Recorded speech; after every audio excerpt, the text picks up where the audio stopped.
ప్రైజ్లాడ్ ప్రభు అయిన యేసు నామములో అందరికీ వందనములు. దీని దేవుని వాక్యంలో నుంచి కీర్తనలు 147 అధ్యాయం 4వ వచనం. నక్షత్రముల సంఖ్యను ఆయన నియమించి ఉన్నాడు, వాటన్నిటికీ పేర్లు పెట్టుచున్నాడు. ప్రియమైన వాళ్ళారా, ఇక్కడ చూసినట్టయితే ఈ మాట మనం చాలాసార్లు చదివి ఉండొచ్చు. దేవుని సంఘంలో మనం రక్షింపబడిన మనం సంఘంలో కొనసాగుతున్న మనకు వాక్యం కొంచెం బాగానే తెలిసి ఉంటాయి. ఇక్కడ చూస్తే ఆయన ఏమంటున్నాడు, నక్షత్రముల సంఖ్య ఆయన నియమించి ఉన్నాడు, వాటన్నిటికీ పేర్లు పెడుతున్నా అని చెప్పినాడు. ప్రియమైన వాళ్ళారా, కొంచెం సాధారణంగా చదువుకున్న వాళ్ళకు అంటే మినిమం చదివిన వాళ్ళకి కూడా ఏం తెలుస్తుంది అంటే సూర్య కుటుంబం ఉంది, నక్షత్రాలు ఉన్నాయి, గ్రహాలు ఉన్నాయి, ఇట్లా అన్నీ తెలుస్తాయి. ఈ సూర్య కుటుంబం అనే దాంట్లో 10 గ్రహాలు ఉంటాయి సూర్యునితో కలిపి. భూమి ఒక గ్రహం, మనం భూమి మీద ఉన్నాం. అయితే ఆకాశం చూస్తే, ఆకాశంలో నక్షత్రాలు చూస్తే అవి కోట్ల కొలది ఉన్నాయి, లెక్కింపలేని నక్షత్రాలు ఉన్నాయి. మనుషులు భూమి మీద ఎంతమంది ఉన్నారో ఈనాటికి మనం లెక్కించగలుగుతున్నాం.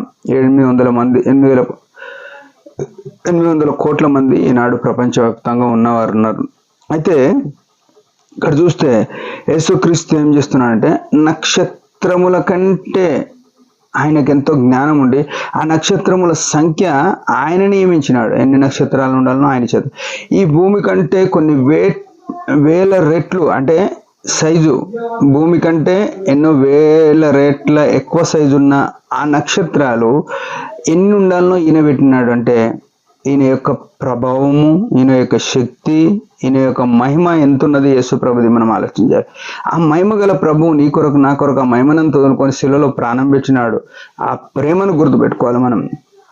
అయితే ఈ నక్షత్రముల సంఖ్యను ఆయన నియమించున్నాడు, వాటన్నిటికీ పేర్లు పెడుతున్నాడు. మన సమస్యను బట్టి మనం అనుకుంటాం, దేవుడు నాకు మొర వినలేడు, నా ప్రార్థన వింటలేడు అని అనుకుంటాం మనం. కానీ నక్షత్రాలు మనుషుల కన్నా ఎక్కువ ఉన్నప్పుడు, వాటి పేర్లు ఆయనకు తెలిసినప్పుడు మన పేరు ఇంకా ఖచ్చితంగా బాగా తెలుసు. మనం ఏ పేరుతో ఉన్నా, ఏ ఊర్లో ఉన్నా మన పేరు, మన ఊరు ఆయనకు బాగా తెలుసు. అంతేగాక ఇంకో అత్యున్నతమైన ఆదరణకరమైన మాట ఏంటంటే, నా సమస్య ఎంతదైనా ఆయనకు తెలుసు. మనం అనుకుంటాం, నేను ఎవరికి చెప్పుకోవాలి నా సమస్య, నేను ఎవరికి చెప్పుకుంటే ఎవరు తెలుస్తారు, చెప్పుకుంటే ఎవరికి ఏం లాభం అని అనుకుంటున్నాం కదా. ప్రియ సహోదరుడా సహోదరి, ఉదయకాలము ప్రభు మనతో మాట్లాడే మాట, మన సమస్య ఏదైనా సరే, మన కష్టం ఏదైనా సరే, మన నిట్టూర్పు ఏదైనా సరే మనుషులకు కాదు చెప్పుకోవాల్సింది, ప్రభు దగ్గర తీసుకొని వెళ్ళాలి. యేసు ప్రభువా, నీవు మాత్రమే నా పక్షమున మాట్లాడేవాడవు, యుద్ధం చేసేవాడవు, గెలిపించేవాడవు అని మనం మొరపెట్టేవారం అండి. చాలా సార్లు సమస్య ఇతరులకు చెప్పుకునే చూపించే ఆసక్తి ప్రభుకు చూపించలేం. ప్రభుకు చెప్పుకోవడానికి మనం ఆసక్తి కనపరచలేం. ఎందుకంటే ప్రభు దగ్గర మాట్లాడాలంటే మనకు సమయం దొరకదు, కానీ మనుషుల దగ్గర గంటలు మాట్లాడతాం. ప్రియమైన సహోదరుడా సహోదరి, ఈ విషయం గమనించాలి. నక్షత్రముల సంఖ్య ఆయన నియమించినాడు, ఆయన జ్ఞానం గుర్తుపెట్టుకో. ఆ జ్ఞానమైన దేవుడు ఆయన వాటన్నిటికీ పేర్లు పెట్టినాడు. ఆ పేర్లని ఆయన గుర్తున్నాయి, నేను గుర్తుపెట్టినాడు అని గుర్తుపెట్టుకో. రెండోది, అంత ప్రభావం ఉన్న ప్రభువు నీ కొరకు నా కొరకు శిలువలో ప్రాణం పెట్టినాడు అని గుర్తుపెట్టుకో. అంటే తగ్గింపబడ్డాడు అని గుర్తుపెట్టుకో.